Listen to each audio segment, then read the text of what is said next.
penderitaan. Siapa yang ngomong? Penderitaan itu salib loh, ya. Karena waktu Yesus pikul salib dia menderita. Jadi salib itu lambang dari penderitaan. Nah, perhatikan Bapak Ibu.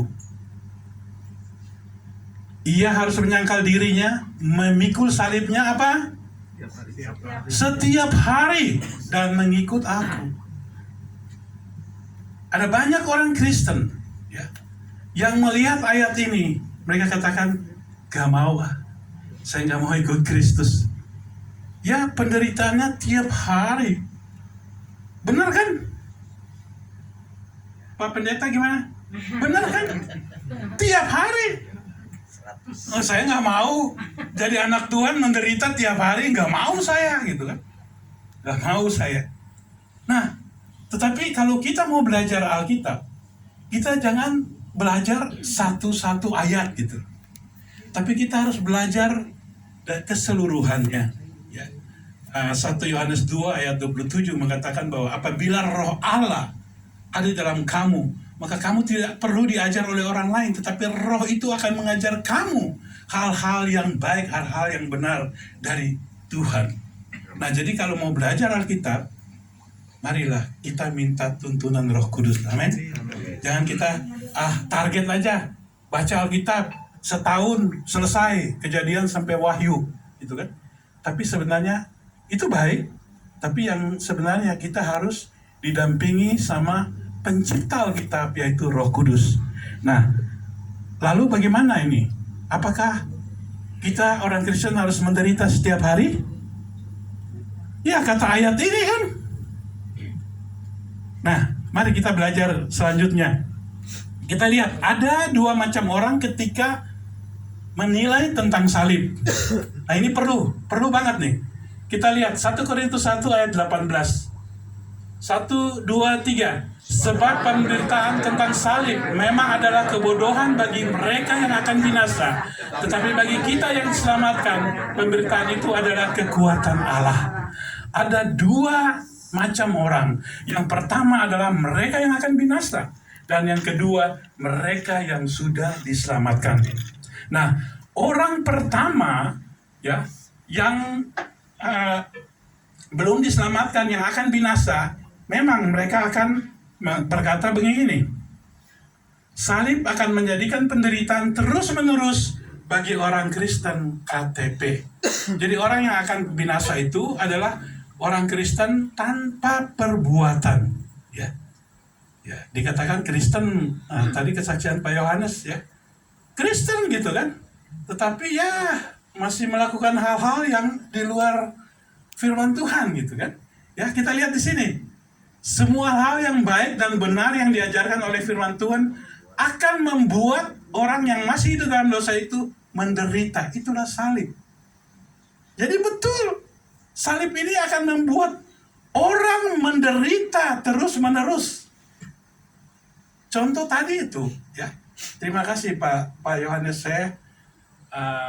Jadi kesaksian Pak Yohanes itu mendukung firman Tuhan ini. Ya. Waktu kami main ke Semarang, main ke Malang, kemana gitu, pasti ada yang hilang gitu kan. Ya, kemana ini Pak Yohanes? Ngerokok dulu gitu kan. Kenapa? Dia merasa salib. Kalau dia kumpul sama kita berdoa, kita baca firman Tuhan, tapi pengen merokok gitu kan. Itu salib. Begitupun kalau ada orang yang masih merokok terus hadir pada malam hari ini, itu salib buat dia. Aduh, itu yang khotbah lama-lama itu puji-pujian, saya udah gak tahan ini gitu kan. Jadi salib buat dia. Bukan cuma hal itu, ada juga ya, saya saksikan saya sendiri ya, orang Papua. Ada orang Papua di sini nggak? Itu mungkin satu rumpun dengan orang Batak ya. Benar. Keras gitu kan. Jadi apa-apa itu cepat marah gitu kan. Justru itu jangan heran kalau orang Batak itu ada namanya batu bara gitu kan. Tapi orang Maluku ada namanya bakar besi. Iya. Jadi ya, tapi orang Sunda juga Abu Bakar. Jadi ya kita, nah itu. Nah jadi saya itu waktu kenal Tuhan, apalagi sudah berumah tangga gitu kan, saya itu memikul salib tiap hari. Karena apa? Saya suka menyakiti istri saya. Itu saksi hidup ya. Orang Sunda kan lemes kan. Jadi saya kalau ngomong itu kasar gitu kan, tersinggung dia gitu kan. Wah, seperti itu. Nah jadi itu salib buat saya, ya kan? Aduh, jadi orang Kristen nggak boleh marah-marah. Aduh, saya ini pemarah gitu kan, susah gitu. Nah itu buat orang yang menuju kebinasaan seperti itu. Tetapi ketika kita diselamatkan, itu adalah salib. Nah, dengan salib itu kita berubah, ya, berubah. Nah, sekarang Pak Yohanes kesini rasa menderita nggak ngerokok? Enggak, itu, ya. Ketika keluarga ada masalah, suami istri tenang gitu kan, menyelesaikan dengan baik, menderita enggak? Enggak. Berarti artinya apa? Salib itu udah bukan menjadi penderitaan lagi buat kita, ya. Nah, kita lihat di sini. Yang kedua, salib adalah kekuatan Allah bagi orang Kristen sejati. Jadi yang tadi itu orang yang sudah diselamatkan menjadi kekuatan Allah kan salib. Nah, ini yang maksudnya ada di sini. Cara pandang orang Kristen sejati tentang salib berbeda dengan orang Kristen KTP. Orang Kristen KTP memandang sebagai hal yang negatif, sedangkan orang Kristen sejati memandangnya sebagai hal yang positif. Amin. Ya, kita lihat di sini ada ayatnya, Galatia 5 ayat 24. Mereka yang menjadi milik Yesus Kristus telah menyalibkan nafsu kedagingan serta segala nafsu dan keinginannya. Artinya apa? Jadi orang Kristen sejati sudah tidak harus memikul salib yang bisa membuat penderitaan karena kedagingannya sudah tidak ada. Jadi salib bagi orang Kristen yang sudah tidak mempunyai kedagingan itu adalah kekuatan Allah. Ya. Jadi kalau kita sudah tidak punya kedagingan, apa yang kita harus salib lagi? Ya, apa yang membuat kita menderita lagi? Tidak, gitu. Nah, kita lihat yang berikut. Kekuatan Allah adalah solusi ketika kita ada dalam masalah. Nah, ini ada salib yang kedua. Tadi kan salib tentang kita mau marah ke orang nggak boleh kan?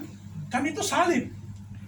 Tapi setelah kita dikuatkan, akhirnya kita berubah jadi sukacita. Nah, kita lihat di sini 1 Korintus 10 ayat 13. Pencobaan-pencobaan yang kamu alami ialah pencobaan-pencobaan biasa yang tidak melebihi kekuatan manusia. Sebab Allah setia dan karena itu Ia tidak akan membiarkan kamu dicobai melampaui kekuatanmu. Pada waktu kamu dicobai, Ia akan memberikan kepadamu jalan keluar sehingga kamu dapat menanggungnya. Ini adalah salib yang kedua, yaitu kekuatan Allah. Jadi ketika masalah datang, bagi orang Kristen yang sejati, ketika masalah datang, dia dikasih kekuatan oleh Allah untuk mengatasi itu. Dan apa yang terjadi ketika itu? Kekuatan Allah akan membuat kita menang. Dan kemenangan itu akan membuat kita apa? Bersukacita. 1 Tesalonika 5 ayat 16. Ternyata roh Kudus sama ya. Kesaksiannya Pak Yohanes. Bersukacitalah senantiasa. Kita lihat luar biasa.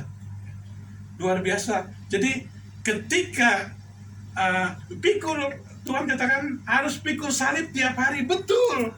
Tapi bukan salib yang kedagingan itu kan sakit kan. Tetapi salib yang sudah dirubah menjadi sukacita. Amen. Ya. Jadi betul, kita tiap hari sampai mati, kita masih, kecuali kita mati udah nggak perlu pikul salib. Tapi tadi Yesus katakan pikul salib setiap hari.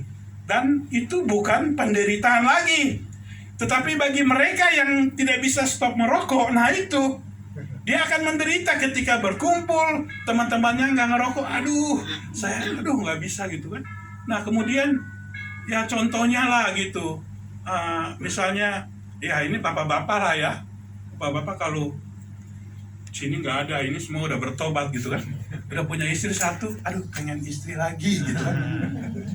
Nah, terus atau ya nggak bisa dua, siri lah, maka ada yang namanya selingkuhan gitu kan. Nah tapi kan Alkitab katakan tidak boleh kan, salib buat dia gitu kan.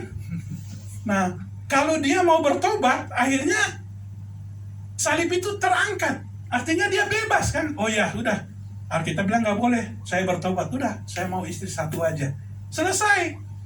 Tetapi kalau dia masih pengen terus, itu salib buat dia tiap hari. Nah itu yang dikatakan Tuhan, dia akan menderita terus menerus. Tetapi orang Kristen tidak, ya. Karena kita semua sudah dirubah oleh Tuhan, kekuatan dari Allah, sehingga kita ketika Tuhan suruh melakukan ini sesuatu kebenaran, kita melakukannya dengan baik, tidak tanpa tekanan atau terpaksa gitu kan. Nah, itu luar biasa. Nah, saya ingin udah kesimpulan, udah selesai. Jadi kesimpulannya ini saya ingin membawakan satu kesaksian tentang keluarga ini. Mungkin Bapak Ibu kenal? Kenal. Ya, ini ada hubungan dengan khotbah saya malam hari ini. Ya, itu terjadi pada tahun 1990-an. Saya lupa 94, 93 atau 94 ya. Nah, istri saya itu sering sakit. Masuk ke rumah sakit ya. Waktu itu di rumah sakit Immanuel dan dipegang oleh Dr. Franz Go, yaitu ahli penyakit jantung. Nah, kemudian terakhir dia katakan kepada saya, "Pak, ibu tuh nggak punya penyakit." Hah? Kenapa? Dia itu sesak napas, Pak. Belakang sakit kalau tiba-tiba gitu sesak napas. Ibu itu stres.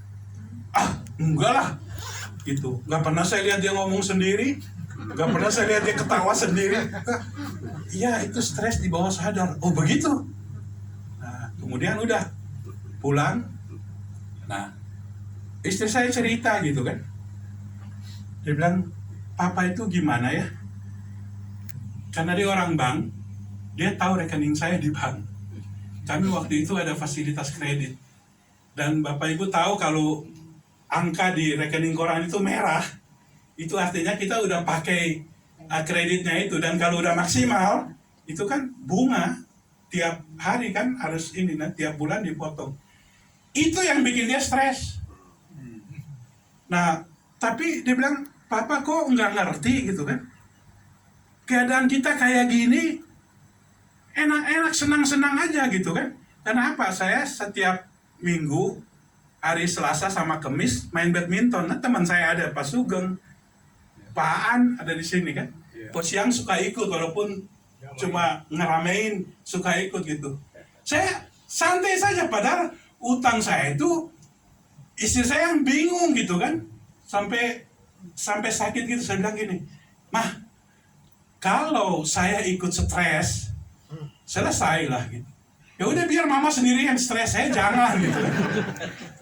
Saya mau katakan ibu-ibu, engkau adalah motor. Menjadikan suamimu baik atau jelek itu dari ibu-ibu. Ketika itu istri saya menyalahkan saya gitu kan. Tapi puji Tuhan sekarang istri saya berubah. Ketika kejadian itu. Nah, terus saya sempat down ya.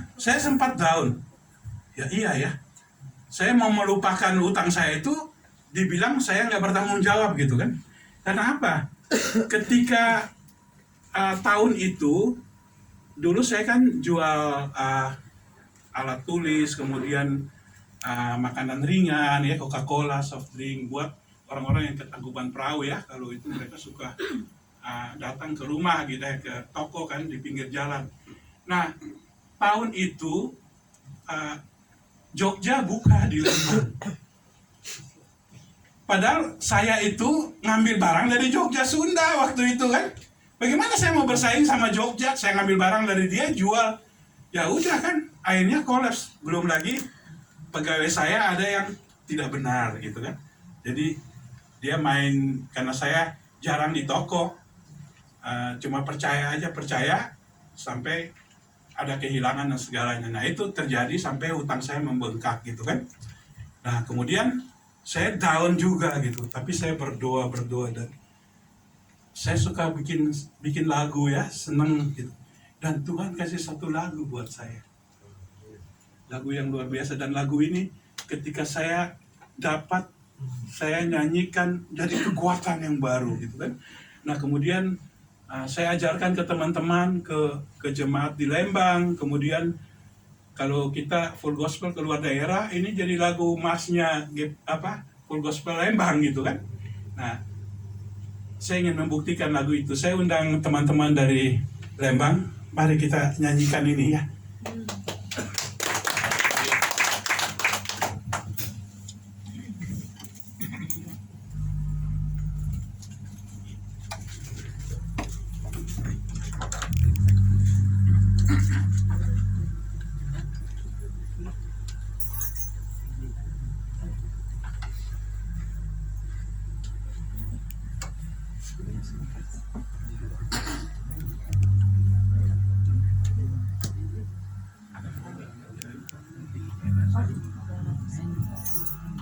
Yang berikut aja.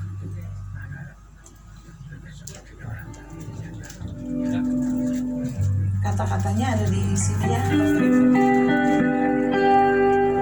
Bisa ikut nyanyi.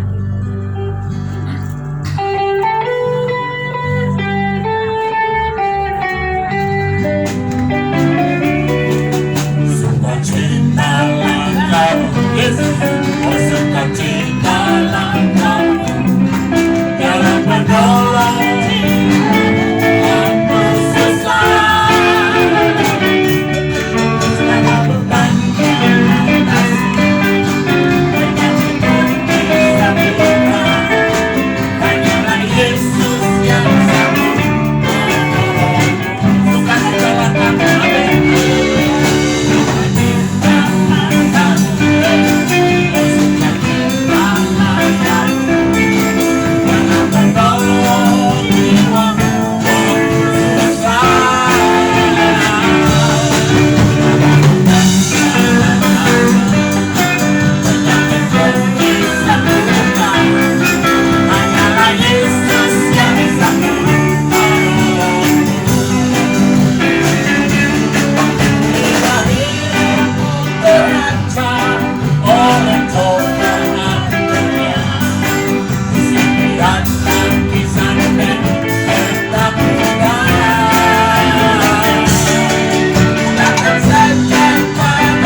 Ya, itu lagu yang Tuhan berikan kepada saya. Nah, ketika lagu ini saya nyanyikan dan ketika saya sangat mengalami jamahan Tuhan ya. Seketika itu istri saya sudah tidak sakit lagi ya. Karena apa? Penyakit pun disembuhkan. Dan yang anehnya ya, waktu kejadian itu saya udah mau jual mobil ya. Waktu itu mobil saya Kijang cuma satu. Saya pikir ya udah saya jual, beli Toyota Corolla yang tahun 80-an yang murah cuma 3 juta gitu kan. Jadi penjualan ini saya bisa tutup utang. Ternyata utang saya lebih dari harga mobil. Dulu mobil itu saya beli 23 juta gitu kan. Tidak bisa gitu kan. Tapi adalah itu rencana-rencana seperti itu. Tapi ketika saya dapat lagu ini, saya menyanyikan dan saya lakukan apa yang ada di situ. Saya sudah tidak merasa susah ya, karena saya percaya kepada Yesus. Apa yang terjadi? Saya juga heran gitu kan. Utang saya lunas. Ya.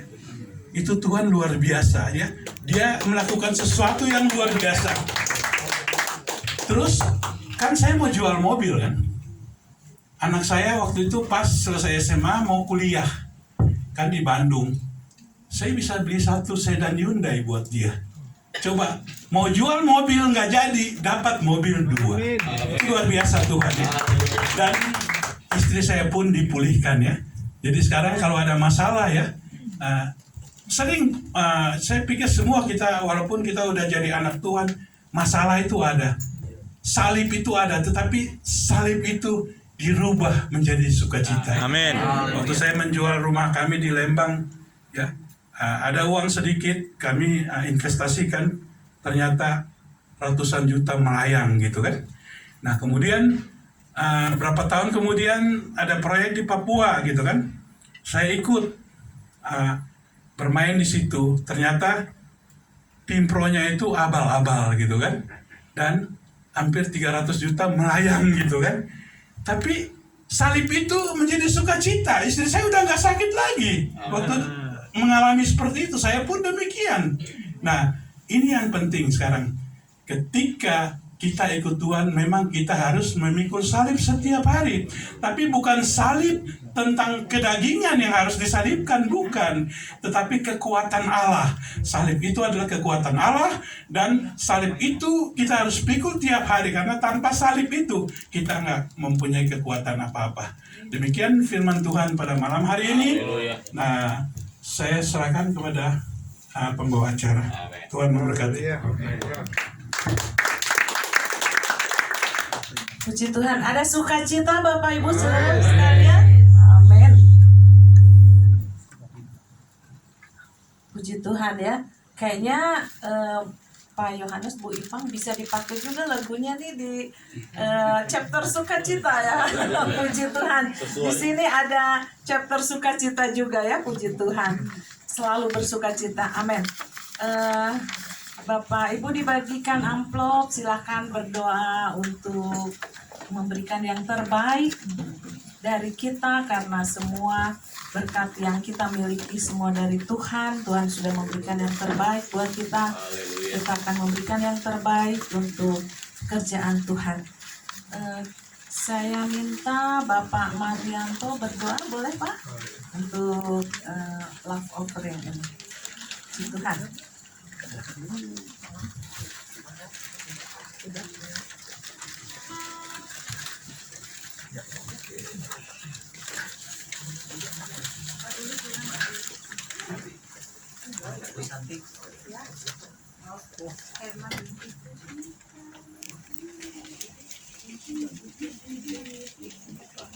Ya, kita mari berdoa bersama-sama untuk taburan yang akan kita persembahkan bagi kemuliaan Tuhan.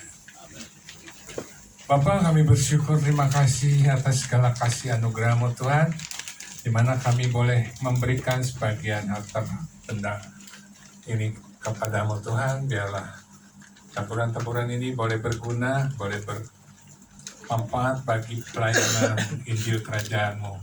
Sehingga Tuhan, taburan-taburan ini Engkau yang memberkati berlipat kali ganda. Terima kasih Tuhan buat kebaikan-Mu.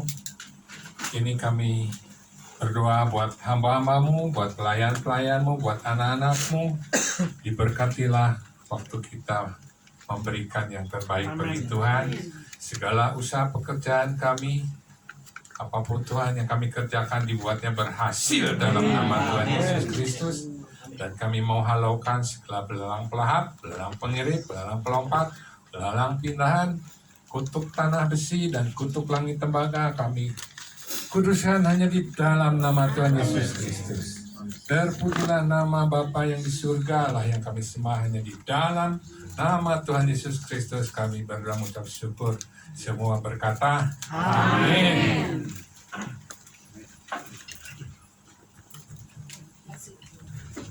Puji Tuhan, sambil amplop-amplop dikumpulkan, Pak Jeki boleh menyampaikan pengumuman, Pak? Pengumuman untuk minggu depan, kita masih tetap akan berkumpul di tempat ini. Seperti biasa, kita jam 6, makan dahulu sampai jam 7 malam. Dan jam 7 malam on time kita sudah mulai untuk fellowship. Kami mengundang untuk bapak-bapak, ibu-ibu yang boleh hadir malam hari ini juga untuk turut bergabung minggu depan. Pembicara siapa? Pak Irwan. Oh, pembicaranya Pak Irwan. Baik. Terima kasih. Demikian pengumuman. Pak Ruli mau pengumuman konferensi Silakan. ya? Saya akan mengumumkan Jabar A dan Jabar B akan mengadakan konferensi, yaitu pada tanggal 26 November hari Sabtu. Tempatnya di Hyatt Hotel. Grand Hyatt. bukan bekas Grand Hyatt, yaitu Grand apa ya? Arya Grand Arya Duta. Jalan Aceh. Grand apa? Arya Duta. Ya, Arya Duta, tempatnya di belakang BIP Jalan Aceh. Aceh. Ya, diusahakan semuanya dapat hadir, dan mail tiketnya 250.000. Kita juga di sana boleh pakai bajunya pakai kemeja putih dengan baju harganya 100.000. Bapak-bapak juga boleh atau ibu-ibu boleh, kalau mau pakai baju bisa pesan, tapi tiketnya 250.000. Itu aja pengumuman dari saya. Nanti mungkin kalau ada yang mau ikut, nanti didaftar aja di WA masing-masing ya. Tanggal berapa itu tadi? 26 November, 26 hari Sabtu. November, hari Sabtu, jam 11 pagi sampai malam. Arya Duta Tanggal Hotel. berapa tuh Pak Ruli boleh sebut? Hari Sabtu, 26 ya. 26 November. November. Oke ya. November. Terima kasih Pak Ruli. Segera mendaftar Bapak Ibu. Dikumpulkan di chapter masing-masing dulu ya, baru nanti dilaporkan ke Pak Ruli ya. Oke. Baik Bapak Ibu, tiba saatnya di penghujung fellowship kita pada malam hari ini. Kita akan menutup dengan doa penutup dan doa berkat. Saya minta nanti Bapak Yohanes Joko boleh untuk maju ke depan, akan mendoakan untuk doa penutup dan doa berkat. Kita angkat pujian Kami Memuji Kebesaran.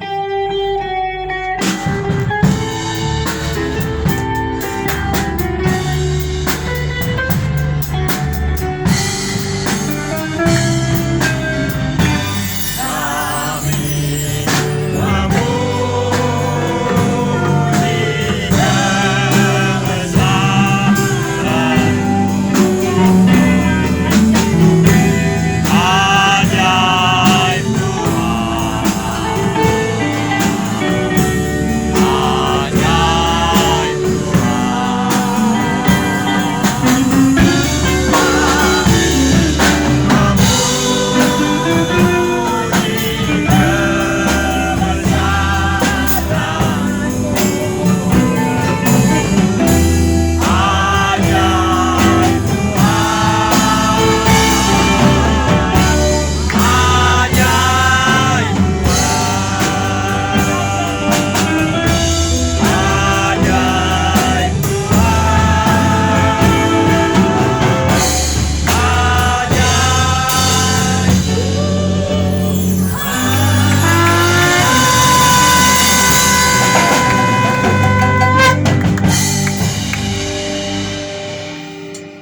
Tuhan, terima kasih Tuhan untuk kebenaran firman-Mu yang baru saja kami dengar.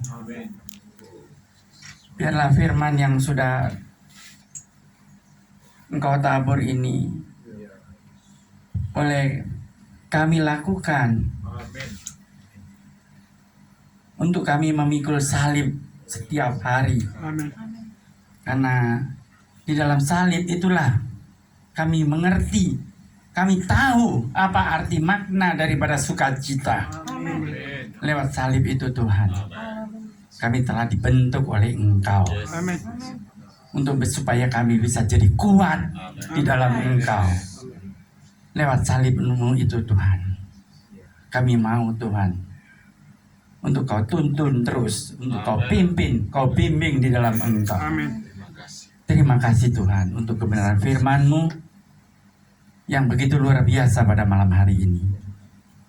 Pakai terus hamba-Mu Pak Stephen, pelayanannya Tuhan, dimanapun tempat Kau tempatkan pelayanannya, tambahkan hikmat-Mu yang luar biasa pada beliau. Biar banyak jiwa yang dibenangkan untuk dibawa kepada Engkau. Berkati juga rumah tangganya Tuhan, anak, menantu, istri, Kau berkati.